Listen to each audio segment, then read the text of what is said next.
Hello, I'm Lauren Hubele, and I'm here today to talk to you some more about my explorations in polyvagal theory and gemmotherapy. And I'm joined, as I have been so far with each episode, with my dear colleague, Maegan Lemp. Maegan, thank you so much for joining me today. Hi, it's great to be with both of you and everybody listening today. I'm Maegan Lemp, and I practice acupuncture and bodywork and gemmotherapy here in the Midwest. Maegan, I'm super excited because we have a special guest today, as you know, Cameron Scott. And I want to just share where Cameron's coming in from, because Cameron was actually a psychotherapist that I contacted for my own little reactivated trauma. And Cameron was so kind to introduce me to polyvagal theory. And then our conversations just continued. So Cameron, welcome. I'm so glad to have you here. It's a pleasure to be here with both of you. Thank you, Lauren. Cameron, I know I can't even begin to do justice to introducing you. How do you introduce yourself to people? I would have said a few years back that I was a private practice psychotherapist, mostly focused on recovery from complex trauma histories. But having met Polyvagal Theory, I am now adding to that I am a passionate polyvagalist. Wow. Wow. What a title. I love it. So, Cameron, you know, we have a lot of folks listening that may not be familiar with either topic we're talking about today, polyvagal theory or gemmotherapy. Do you have a elevator pitch you give? Like, what is polyvagal theory? I think the easiest way to understand it is really the science behind whether we can feel safe and social and be engaged in life or not. Many people are familiar with the central nervous system. Less of us know that we all have what's called an autonomic nervous system. And it is operating, it's a surveillance system giving our brain information largely preconceptually. So, but it is giving us cues of either safety or danger and threat. And working with the polyvagal theory allows us really to bring our autonomic nervous system on board as an ally and not have it be an enemy. You know, Cameron, last week, Maegan talked about one of her own personal experiences. And I think, Maegan, that is such a good example, really, of being aware of what's happening with your own nervous system. Yeah, Lauren, and I was so pleased to be able to talk about that when I really could still embody it and access that and feel it, because it was such a beautiful example for me of the experience of what dorsal feels like or immobilization feels like. And, you know, as Cameron said, until I met polyvagal, I might not have been able to show up for myself in the way that I was. Cameron, is that something you find true with your clients as you're working with them? Absolutely. My clients, my colleagues, you know, all of us, once we have the opportunity to really be introduced to meet our autonomic nervous system states, we all of a sudden can befriend our autonomic nervous system. And as Maegan said, really show up for it and through it and with it. You know, Cameron, I know personally what this has done for my own life. And then on a greater degree, what it's doing for my work and research with gemmotherapy. What's polyvagal theory done for you in your practice? It has been, and I know it's one of the buzzwords, but it's been a game changer because I have just about 4 decades of being trained in sensory motor psychotherapy and in internal family systems, and really found that I was intrigued with the people who presented with a lot of challenges, either emotionally or in relationships or at work or physically. And so many times it seems that they just struggled, and often therapies didn't feel that they were supportive. And I felt like I had pretty much trained in the most effective therapies. And then about 10 years ago, when I met Deb Dana and Polyvagal Theory, it changed everything. Because once we can work with our own autonomic nervous systems, however we do that, it allows us to be in a place to really platform change and choices and options. You know, that meeting your autonomic nervous system, this is really that aha moment, right? You just, oh, yes, I know what's happening, right? Yes.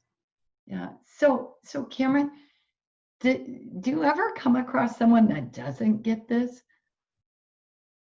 We all have autonomic nervous systems. Right? One way or the other, you know, we've lived with them all of our lives, and it's really a wonderful invitation to discover with anyone, you know, how theirs speaks to them. So Cameron, as you mentioned how our autonomic nervous systems speak to us, I wonder if you can share with us what your experience of the 3 states of the autonomic nervous system are and how you experience them. Mm-hmm. And that is precisely where I began the conversation with myself, because I met this in my own work, and will share that I have plenty of my own trauma history, which, you know, compelled me to always be fascinated with what does help, you know, relieve some of those challenges. And what I do in teaching and with clients now is when we meet our autonomic nervous systems, we generally map it out. And Deb Dana was the one who took the unbelievably thorough work of Steve Porges's and put it into the hierarchy. And she very specifically put it visually on a ladder for all of us to understand. And the hierarchy has, it's consistent with the evolution of our vagus nerve and the evolution of our autonomic nervous system. So at the bottom of the ladder is that dorsal vagal state that you visited the other day when you were in the grocery store. And that is our most primitive survival. It's that shutdown response. And through my own personal work and through that with others, we often, you know, how do we recognize it? How do we recognize it in our body? How do we recognize what are the cues that we've really gone into that adaptive survival response of shutdown? And we often will work on a piece of paper, mapping it out. What cues, what colors, what sensations really give you the sense of, oh, wow, I am in, and it can be posture. Dorsal vagal shutdown, dorsal vagal collapse, dorsal vagal, it just has that heaviness. Mm-hmm. And the mobilize, the sympathetic, which is sits in the middle of the ladder, because we're looking at sympathetic and parasympathetic. So sympathetic is that very mobilized place in our autonomic nerves. We often feel it. It's that fight or flight. You know, I need to do something. I need to now. I have to really figure this out. I'm not sure I feel safe. It's a very high energy response. That's, people often recognize it. The fight or flight is including the adrenaline and the cortisol and the life threat adaptation to survival. You know, the tiger's coming at me. Yeah, I got to either, you know, run like heck, or I've got to, you know, think, how am I going to fight this one off? Mm-hmm. And ventral vagal, which corresponds with our most, you know, complicated and evolved brain part, our prefrontal cortex, is that part of us that really can make meaning, have perspective, you know, really feel interactive and social, and we can add to that list of awe, and it can have lots of energy or a little bit of energy, but it's just, wow, you know, life is good, I'm good, everything is okay. Mm-hmm. That really was the quick tour of the hierarchy. Yeah, absolutely. Although I could visualize and be with you for each one of those states. Cameron, it's my understanding that that's really the first step in your work with a client. Am I right? Absolutely. And so you're trying to get them to identify their states. Is that Mhm. correct? We have the hierarchy. We meet the states. We befriend them. Mm-hmm. Yeah. Mm-hmm. You know, it was a big surprise, I want to say, for me to come to terms with this idea that we use our sympathetic state both in danger, but also for positive action, and that we're dependent on that. And that really took some time for me to separate those Yes. two. Do you want to talk a little bit about that, Cameron? Mobilization in and of itself is not good or bad. It's energy. The difference between the states is whether our perceptions are being looked at and listened to with cues of danger or threat, or simply energy levels. Mm, mm, If our system is picking up cues for danger or threat, and again, this is Steve Porges just coined the term neuroception, because our systems are getting information 24/7. It's like a surveillance system. That's what the autonomic nervous system does, and then feeds the information to our brains, and our brains are making meaning of it. And it's a very subtle difference, but it's quite important whether there's a perception of danger or threat, or if it's just a shift in energy. mm, mm. You know, Megan, I don't know about you, but ever since I've become aware of this, and certainly since the work I've done with Cameron, I feel like I have a new inner dialogue going on in my head. Like, oh, here I am in this state. This is what's happening. Megan, is that for you too? Absolutely. I'm so glad you brought that up because I know that you and I have talked briefly about the space and compassion, both for ourselves and others, that has sort of organically happened since we've met Polyvagal and become aware of where we are in the autonomic nervous system at that moment. Um, and that has been, it has shifted everything for me because just the awareness of where I am seems to naturally open up space for me to just notice and not, to necessarily always have to create the story about it, but just to allow myself to be in that space. Mm, mm. Cameron, does that make sense? Would you like to add anything on to that? It's so wonderful to see how you both have adopted this polyvagal lens, because when we become friends with our autonomic nervous systems, merely being aware of what state we are in fosters that curiosity, which is that platform, that ventral vagal energy toward compassion. Mm, mm. We now can be with ourselves. And when we talk about being with ourselves, I think a piece of that is letting go of some of the judgment that can, naturally, as many of us were coming up and being raised, there was a lot of judgment. And we take that on, and I think we're often judging where we are. So just noticing where we are, as you say, befriending where we are, feels freeing. Mm, mm. You know, Cameron, I feel like each week I go huge steps forward in my conversations with Megan and my understanding of this.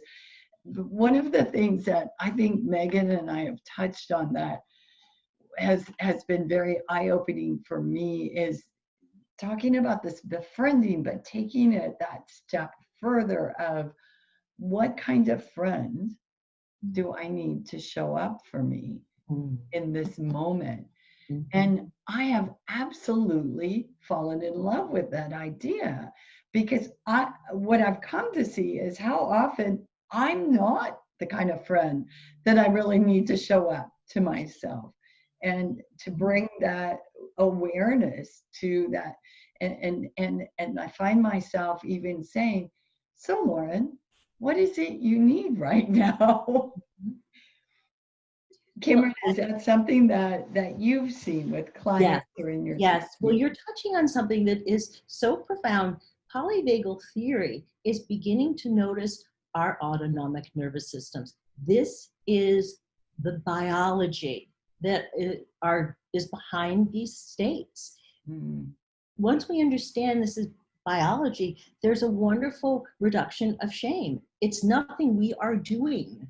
It is our states that are driven and have been toned by our experience, and allows us really to not feel a sense of shame because there's no cognition involved in this, and then to bring that curiosity there. And so many of our, as Maegan put it, stories are, once our brain has started to consider the state we're in, if we can use neuroception, which is that precognitive awareness, and make that, we simply are looking at a state. We're no longer looking at the story.